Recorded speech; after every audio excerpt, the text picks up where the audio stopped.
खून की दलाली वाले राहुल गांधी के बयान को लेकर सियासी दंगल तेज हो गया है। आज बीजेपी यूपी भर में राहुल गांधी के खिलाफ प्रदर्शन करने वाली है। कल दिन भर राहुल गांधी के इस बयान को लेकर माहौल गर्म रहा। बीजेपी और कांग्रेस के नेताओं ने एक दूसरे पर हमले किए तो केजरीवाल और लालू ने भी राहुल गांधी को नहीं बख्शा।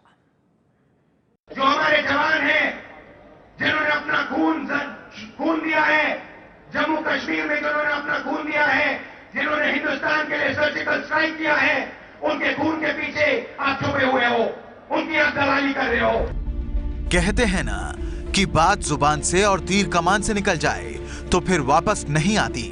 वही हुआ राहुल गांधी के साथ। इनको शायद अंदाजा नहीं रहा होगा कि दलाली वाला बयान इतना बड़ा सिरदर्द बन जाएगा। की दलाली की बात कर रहे हैं राहुल जी।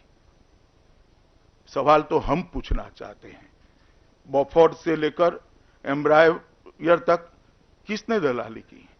कोयले से लेकर 2G तक किसने दलाली की?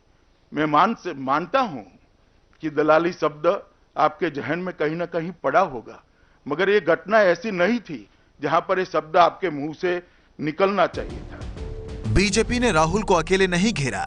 सर्जिकल स्ट्राइक पर सवाल उठाने वाले केजरीवाल से लेकर बिहार में सहयोगी लालू तक ने दलाली के मुद्दे पर राहुल को लपेट लिया। राहुल गांधी जी ने जो सेना के शहादत को, उनकी बहादुरी को खून की दलाली बोला है, ये मुझे लगता है ठीक नहीं है। इसकी कड़ी निंदा करते हैं हम। बोलने का वो ठीक से नहीं बोल पाए, नहीं रख सके।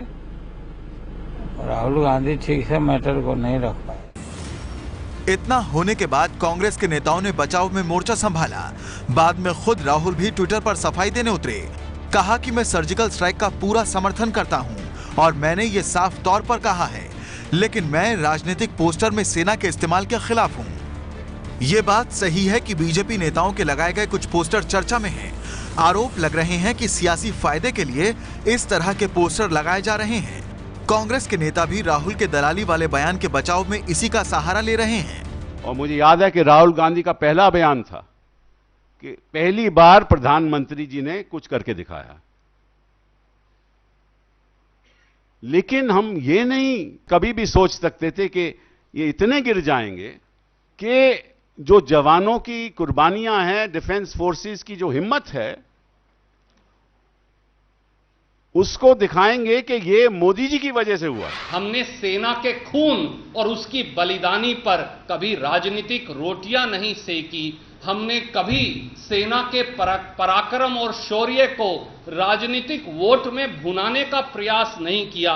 हमने कभी भी ऐसा नहीं किया कि शहीदों के चिताओं की अग्नि तो ठंडी हुई नहीं और रक्षा मंत्री अपने सम्मान समारोह करवाने चले गए। प्रेस कॉन्फ्रेंस और सफाई देने का यह दौर रात तक चलता रहा, लेकिन जब तक कांग्रेस डैमेज कंट्रोल करती तब तक मामला हाथ से निकल चुका था। राहुल के पोस्टर जलाए जाने लगे तो शहीदों के परिवार वालों ने इसे शहीद का अपमान करार दिया। इसलिए उन्हें तो सिर्फ अपनी राजनीति करनी है, वोट बैंक के चक्कर में अपने देश, अपने धर्म, अपने समाज को भी देखते नहीं है। कांग्रेस के 2-4 नेता लोग हैं जो पाकिस्तान का, ये लोग लगता है रहते हैं भारत में और पाकिस्तान का सब कुछ खाते हैं। सेना का काम है वो सेना करे, राजनीति को काम है जैसे कि अब हो गया, शहीद हो गया, मेरा भाई हो गया, 19 शहीद हुए, इनका काम है उनके घर पे जाओ, उनको हौसला अफजाई दो। वो तो ये कर नहीं सकते हैं। कभी तो उसको डिमू लड़ जाते हैं, कभी तो उसको करंट लग जाता है, कभी चारपाई लेके सवा कर लेता है और फिर क्या होता है कि चारपाई लेके लोग भाग जाते हैं। इसलिए अब राहुल को क्या मालूम है कि दलाली क्या होती है, क्योंकि इन्होंने शुरू से की ही दलाली है। दलाली इनका काम है। और जो चोर है, मेरा हिसाब से जो चोर है उसको चोर ही देखेंगे सब के सब। राहुल यूपी से खाट सभा खत्म करके दिल्ली आए थे और जंतर मंतर पर उन्होंने परसों ये बयान देकर विवाद खड़ा कर दिया। यूपी और पंजाब जैसे राज्यों में चुनाव होने हैं, सो मामला गर्म है और बीजेपी भारतीय सेना का अपमान नहीं सहेगा हिंदुस्तान के नारे के साथ सड़क पर है।